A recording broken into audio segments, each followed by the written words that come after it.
The all-new generation of the Astra from Opel or Vauxhall, the Astra K. This is today on Autogefühl, your number one resource for in-depth car reviews and your number one community to discuss cars. Well, and we'll start directly now with the exterior. Later on we have the interior and also the driving experience. What about the exterior? With the new Astra we got new headlights and they lead up to the front. They are kind of connected here with this design line. It is a nice design idea. However, we've got a lot of different shapes here, definitely. And some kind of, well, structured front grille. We've got a nice idea here. Split front hood to save some insurance costs. And then if we move on to the side profile, the car is 5 centimeters shorter than the previous one. That is remarkable because usually manufacturers tend to make the car bigger. Then here the alloys, we have got winter tires mounted, not too big alloys. In this case we got R17, says 17-inch alloys. And then if we move on to the side profile, this gets very interesting because the C-pillar here, they tried to hide the C-pillar, and with the black element here that we got a split kind of in here. But well, I'm not quite sure because here, line here, here, a little bit too irritating to me. Or what's your opinion there? And to the rear, I think they got it quite beautiful here because those dynamic taillights, they make the car broad and a little bit agile at the same time. And you see here they got some, creating some dynamics with this line that is kind of forming up this 3D effect. So as for me, I think the rear is one of the most beautiful parts of the car. What's your opinion on that?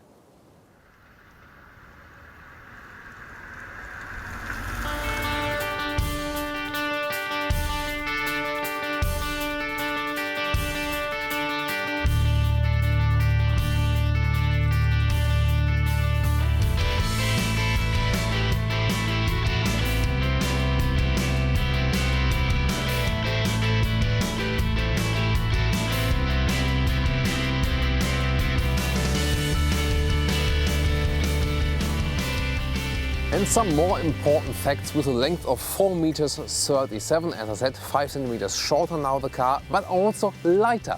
Depending on the engine you pick, 120 until 200 kilograms lighter than the predecessor generation. And that's a very important thing and also helps a little bit with the agility while driving.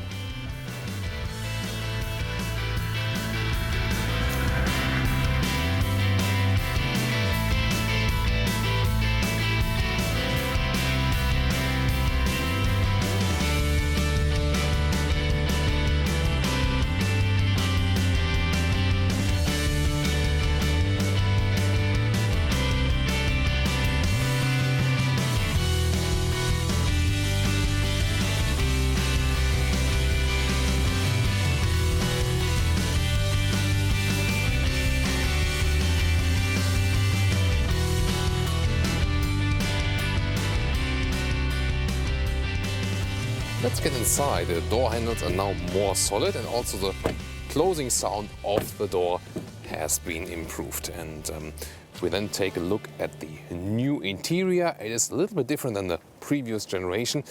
Is the material build quality better now? If you take a detailed look at the inside of the doors, I'm not exactly sure if it is better than before. Take a seat. General, it's a comfortable seat as for the seat form, because these ones are also the special comfort seats here in the Innovation Top trim level. Unfortunately, they are here with the full leather on the inside, faux leather on the outside, but there are also seats available with faux leather on the outside and then cloth on the inside. That's very good. However, it's nice that you can lengthen the seating area, and however, electronically you can put up the seat higher and lower here, but everything else, pumping it up and down in the general part and also front and back, this is all done manually, same as for the steering wheel. Little bit loose, this compound here below, but then you can put the steering wheel up and front and back again, so you find a very good solution. And the steering wheel makes a compact, good and sporty impression in general. Cockpit overview, as I said, the steering wheel is quite pleasing, contrast stitches on the inside of it. Has a quite sporty grip handle definitely, but the buttons on the inside, for the cruise control and so on, everything too much. I think too much, and also the build quality here is, well, just mediocre in general. I can also turn on the ignition, and you can see more of the action. Rather standard. Standard instruments, analog left and right, the digital screen in the middle, but with a quite good resolution. Definitely you can control it with these buttons right here.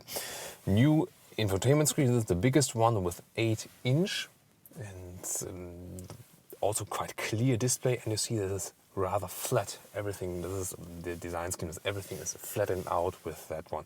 You have hotkeys right here, for example the home button or here menu button. Then you can also use touchscreen right here, and you can, for example, also use this mirror function for your smartphone right there. And you can see the same what you can see on your smartphone. Let's go to the GPS, that you have a better overview how that one is working then.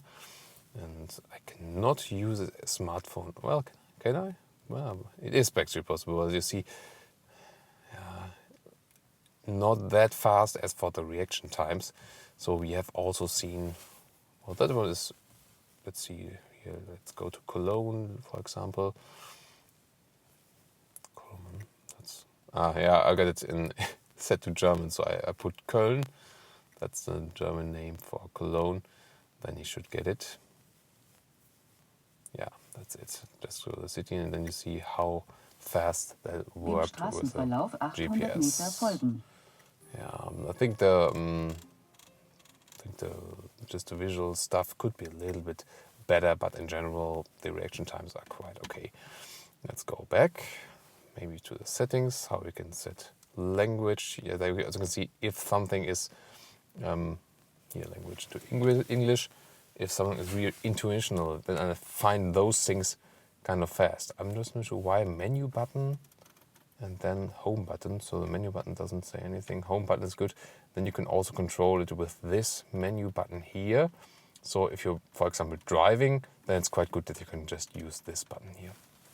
And as for the rest of the cockpit, you see we got this accentuated chrome line here, and well, kind of central design, but all of these shiny black elements, I think they won't look that good when the car is a little bit older.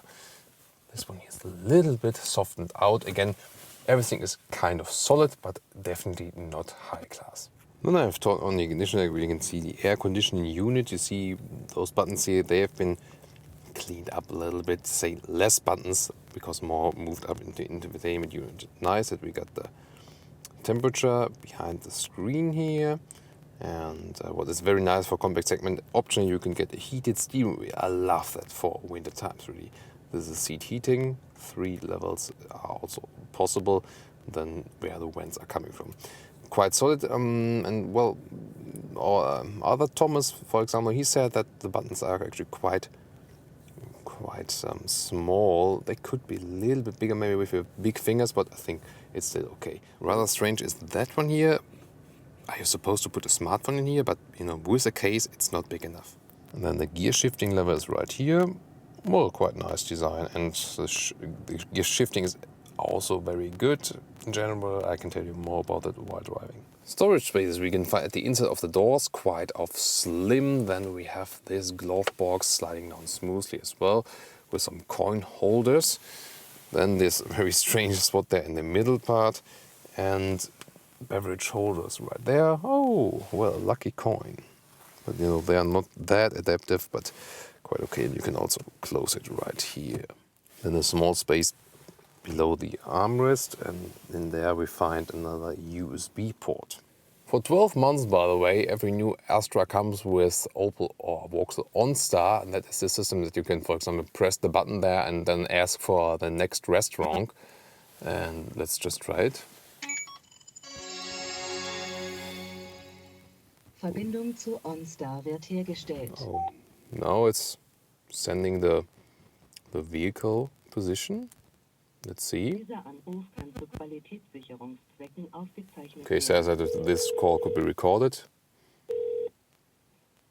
Onstar, mein Name ist Karin, wie kann ich behilflich sein? Hallo, hier ist der Thomas Malschlag. Ich mache nur einen Testanruf. I'm just testing this because I'm doing a car review. Just testing if it works. Hello. So it really works. Hello. say greetings to Do all. you want to speak in English or in German? Oh, that's a great service. We can also talk in English. So maybe you just say hello to Autogefühl viewers because we are filming this right now. All right, hello. Oh, that's great. So you I'm could recommend me the next restaurant, for example, or could also help me if I maybe need some maybe to repair the car or something like that. I can certainly do that for you. So are you looking for a restaurant right now? Well, actually, no. I was just wondering if you could do that. But Exactly. yeah. Yes, I can certainly do that. So whatever you need, we can definitely search it for you. For example, now I can see your location. I can see you are in Höhenweg, Hattingen in Germany. Yeah, we are. So- Yeah, right, in Germany. Exactly. So, for example, if you would like to have the nearest restaurant, I can certainly find that for you. Oh, okay, great. Well, I'm not hungry right now, and I still have to do some filming stuff. But it's great that it works, and well, it's nice to always have someone on the line, especially when you maybe in emergency situations. But I think then That you is would for sure. then you would rather press the SOS button, would you? Not the Onstar button. So Exactly. So you would, in a case of emergency, you would press the red button in your vehicle. Should you, for example, not be capable of pressing the button, your vehicle has sensors. So these sensors would be deployed. So we would actually get a call from your vehicle automatically, calling in, so that we can actually be in your vehicle speaking to you. So we could also get you the help you need as soon as possible. okay. So, but when I press the SOS button, it would also call you, basically. Yes, that is correct. Okay. Okay, great. But well, it's good that when I press the Onstar button, that you don't know that I need some help. Maybe just searching for the next restaurant then. Exactly. Okay. Yeah. Well. Is there anything else I can do for you? Well, not for now. But thank you very much. That was a Great. live test. Great. Thank you for coming on Onstar. Have a lovely day. Yeah. Thank you. Bye. Thank you. Bye. Ihr Onstar-Gespräch wurde beendet. Wow. Auf Wiedersehen. That worked pretty well, I would say. And well, she was very nice. And I think it's good to have these services, especially in the US. Maybe our US friends can tell us more about that, because such services are very famous already in US. In Europe, not that famous so far. BMW, for example, is also offering that, but it's a subject that will be very big in the future times, because, well, with new cars, all the manufacturers deliver that, let's say, for a certain time, and then they also want to be paid for that. And they are searching for new pay models there with these services as well then. But so far, here with the Astra, 12 months at least, you get it then for free.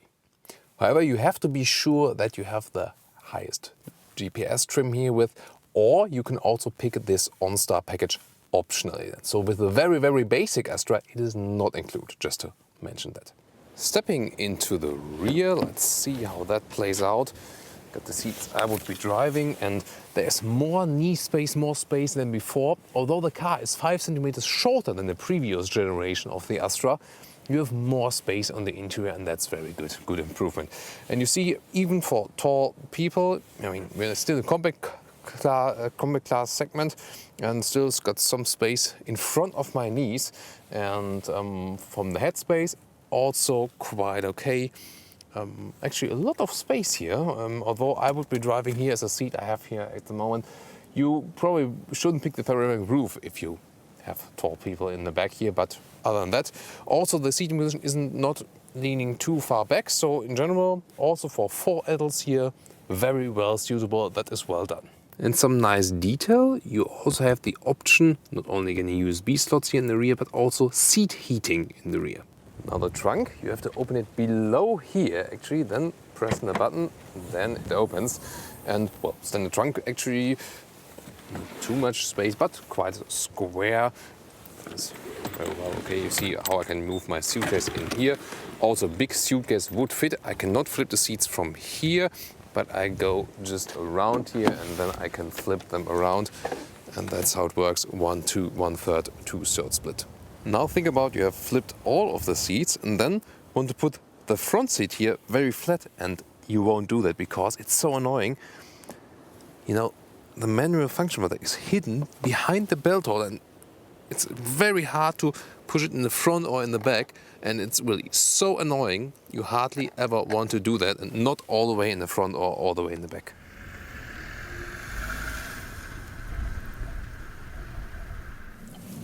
Let's start our test ride with the new Opel or Vauxhall Astra K, new generation. As I've told you earlier, we're driving the new engine here, the new 3-cylinder engine, one that is of displacement 105 horsepower.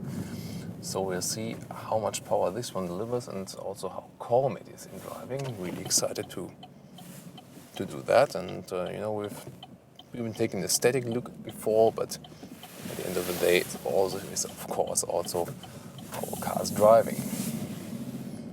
And so far, my engine sounds rather silent. Just when I'm rolling free now, you almost hear nothing. They all have also worked on the sound insulation, definitely.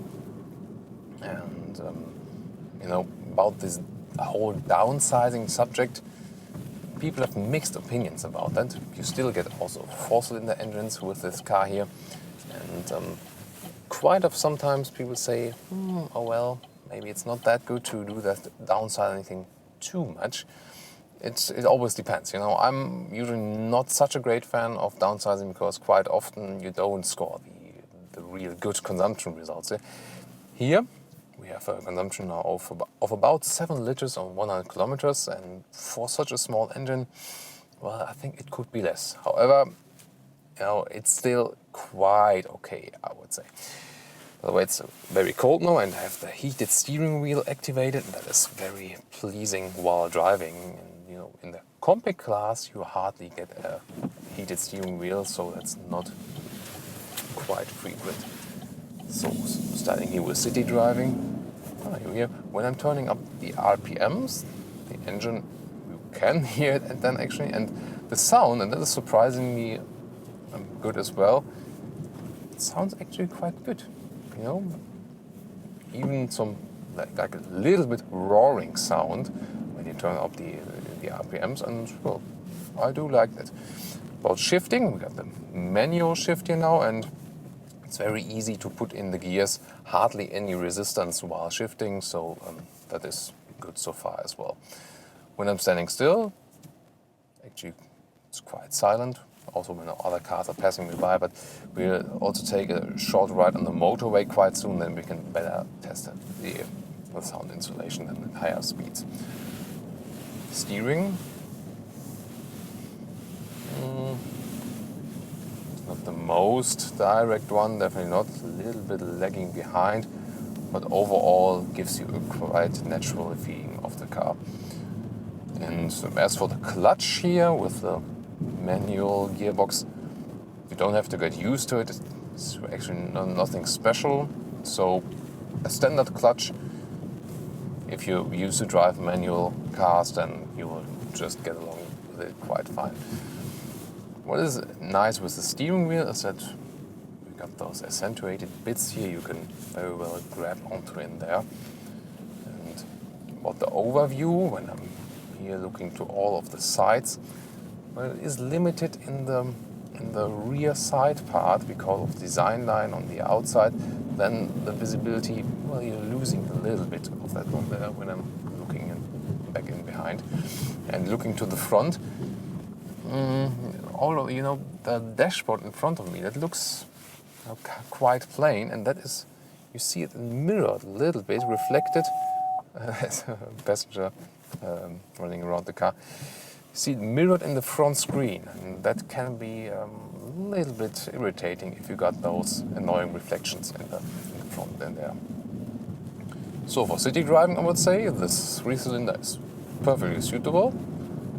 Especially when, well, in the low RPMs, it's very, very calm, but as soon as you go to the higher RPMs, then it's also getting a little bit of sporty, and it's still a compact car, and the special thing is that they even shortened the car a little bit, so this car is supposed to bring a little bit more agility to this Astra again.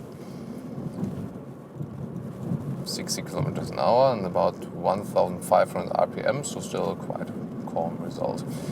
And soon we'll take onto the motorway, also go on the drive on the motorway and see how sporty the car is there in a faster corner. And we can also experience sound insulation and also a faster acceleration.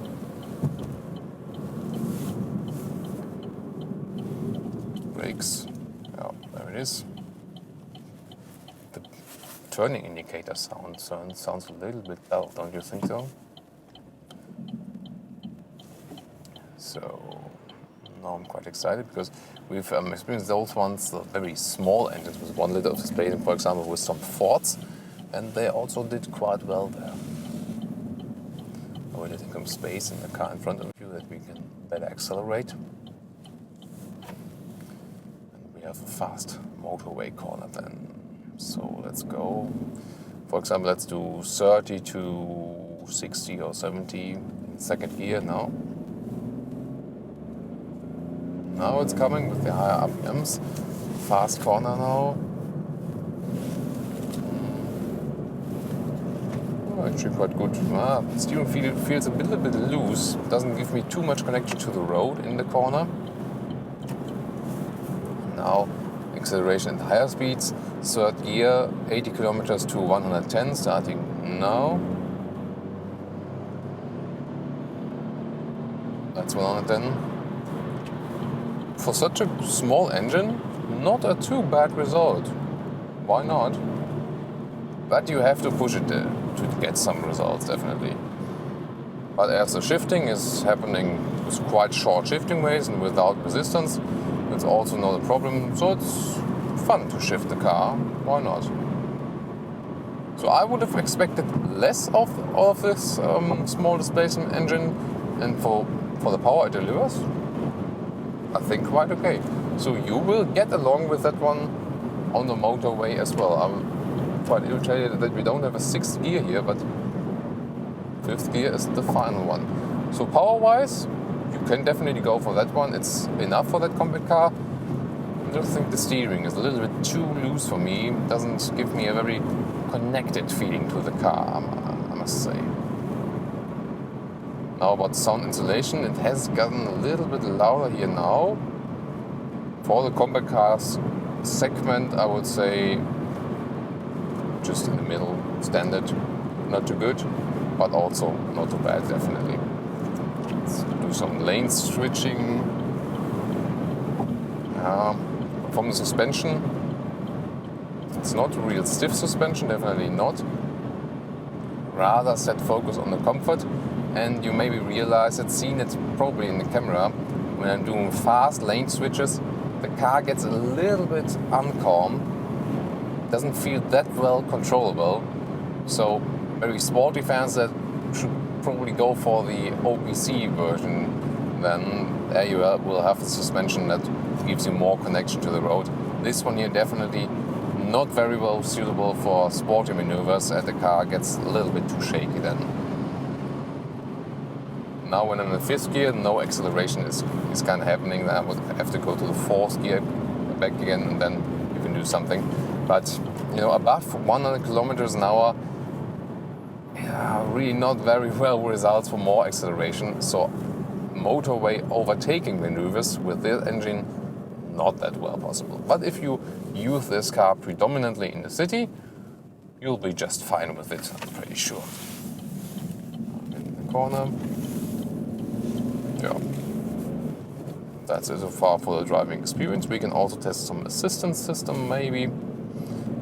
A lot of buttons here on the steering wheel, definitely. We can put in a speed limiter, for example. We see the information in the middle of the display. But we can also go for the cruise control. I can set it higher or lower than at the steering wheel. The display, the middle display there is quite clear as for the resolution. And now I got the cruise control set to 70. And with the so-called eyesight, there's a camera system in the car then.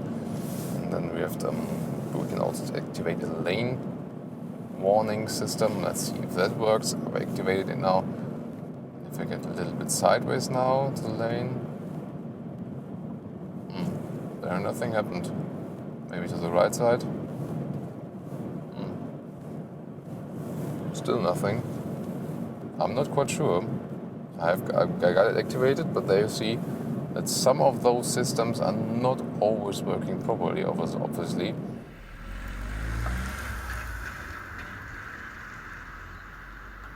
And now to my conclusion on the new Opel or Vauxhall Astra K. First of all, the design, it's kind of an evolution. You don't see much to change actually. And the front is a little bit, and also the side profile a little bit not calm enough, especially with the C-pillar thing there. However, I really like the rear. The interior, well, you cannot really say that the build quality has highly improved. I think it's a little disappointment there because think about other cars in the segment, Seat Leon, Skoda Octavia, Volkswagen Golf, Ford Focus, they all have a better build quality, and Opel really has to pay attention that they don't lose focus in that kind of way. No, in a double sense, don't lose focus. As for the driving, it's a kind of neutral driving car with not, any big focus on anything sporty or very much comfortable, so pretty standard also. If not say mediocre, a little bit too wobbly, I would say. When you're driving the car a little bit sportier, then you would have to wait for the OPC version. And what I definitely liked was the new 3-cylinder engine. Nothing that you really would pick for the big motorway riding, but in general for city riding, very suitable engine, and also with not too high of the consumption. So then what else was good, that you have a lot of space also in the interior, although the car got shorter, more space in the interior, 4 adults driving in the car, no problem, that was also good. And I also like this Opel Onstar system where you could call someone, and even at a Saturday, as it's now today, someone would answer the phone then and help you with, well, whatever you need, whatever you want. So pretty good system, and you also know that someone is there in emergency, that you can press the SOS button, reach the same person. Or also, if you're not able to, then it is done automatically if the car realizes itself, okay, I have crashed. So these were my impressions from the all-new Astra. I want to hear your opinion on the car, on exterior, interior and the driving part. And see you at the next Autogefühl episode with Thomas. Thank you for watching, and bye. I forgot the price. German entry prices, 70,000 euros, and if you pick the high trim limit and higher engines, it would be around 30,000 euros. So not a really expensive car. But the other cars in the segment are also at the same price level, and we've seen a better compact car so far. Definitely, I have to say that. But I think basically a quite solid car in the segment. And now, thank you for watching. See you at the next episode.